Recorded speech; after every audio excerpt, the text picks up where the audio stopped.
Hello, friends. Welcome to my program, Colonel's Punch. Today, I'm going to speak to you on Pakistan. Really, Pakistan is on the edge. It's exploding. It's imploding from inside. Pakistan was never a nation. It never had its land, nor its own people. Even Baluch, Pashtuns, Sindh, Banglas, they were states, countries, and they were on the world map for centuries. Pakistan was created in 1947 and has been the pain in the neck. It has been the epicenter of terrorism and radical. It has done genocides, killed millions,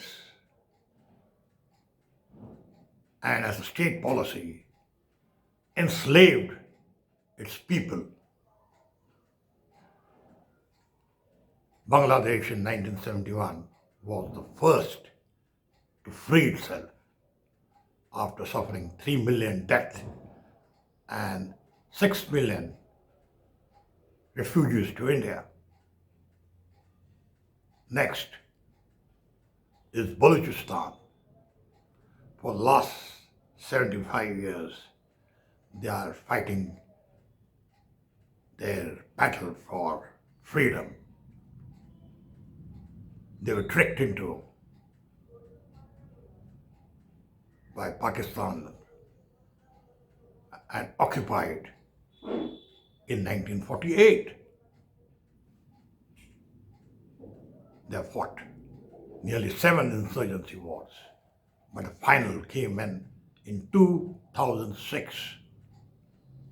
Nawab Akbar Bukti was cornered and killed by General Musharraf. It was a turning point from where all militant groups of Baluchistan came together to fight.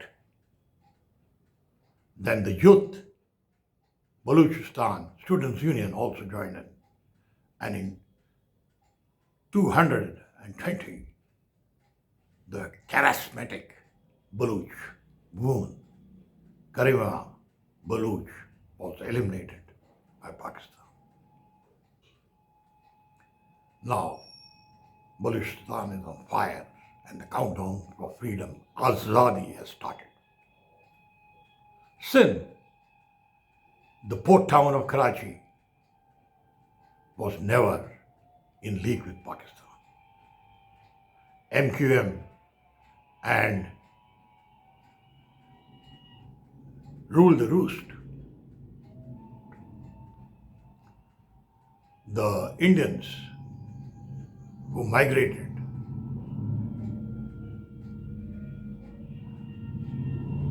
formed their own bloc of mujahids, and they are over 5 million in strength. Recently, even the Karachi Stock Exchange was raided. So, nothing is going the Pakistan way. Now come to the great Pakistan policy and strategy of Afghanistan. Well, Pakistan has been exposed. It has become the evil of both Americans and Afghan civilians. They made Afghanistan into a killing ground of the world. In the 2 wars that were fought, one with the Russians and second with the Taliban. For over 30 years, the Afghans suffered the most. Over 2 million Afghan civilians were killed and 7 to 8 million migrated to Pakistan, living in penury. Pakistan has merged out as the devil behind everything. Pakistan problem has not ended. Taliban coming to power in August 2001 had added to the problems of Pakistan Army and the ISI. Taliban has refused to accept the Durrand line, the 2,500 kilometers de facto line between Pakistan and Afghanistan. They have indeed gone further. The rebel organizations like TTP and Khartoum IS with some frontline Taliban commanders have attacked Pakistan border outpost. Hundreds of rockets have been fired. The border outposts have been destroyed, especially at Nimroz, Nangad, Chaman, and other parts of West Pakistan. That is not the end of all the trouble. Pakistan's casualties of army have mounted to over 257 killed as the Baluch, the Pashtuns, the Sindh have joined the fight. It's a civil war. The worst was yet to come when the Taliban rebel groups who are living both sides of the border in Pakistan and Afghanistan have demanded that the area up to Attock in near and Margala Hills near Islamabad is all part of greater Afghanistan. Now that's a big pain, and Imran Khan is literally in tears. Now coming to the Pakistan economy, it's already on the grey list of FATF, and foreign aid is not coming. The deficit is over $150 billion, and Pakistan is on the knees as inflation is soared to 9%. The China-Pakistan economic corridor is falling apart as rebel groups have attacked time and again, especially the port city.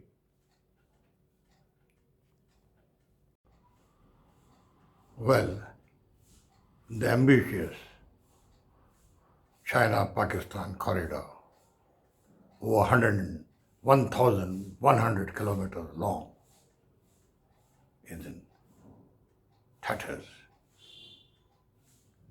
The rebel groups have been ambushing and raiding it. Even Pakistan brigade groups have not been able to give full protection, especially at the Gwadar port. Over 1 lakh people protested for the fencing of the Chinese living areas, cantonments, and not allowing locals to pass. the locals are without employment and water and electricity. So it's bad time for Pakistan. Even the port, the Chinese trawlers are all over. They don't allow Pakistani poor fishermen to fish. This has created a lot of tension. 2019, the Pearl Continental Hotel with the Chinese state was attacked. Over 10 people were killed. Recently, two suicide bombers, especially the one which was near the Dasu project dam. Over 13 people were killed, including Chinese. China has protested strongly, and Pakistan has dug its own grave. Now, with no country in the world prepared to back it, Turkey also turning blind, the 54 OIC nations giving a cold shoulder, Pakistan again on FATF list. It's bad days for Pakistan. Is it exploding or is it imploding from within? Pakistan is on the edge. Thank you. Jai Hind.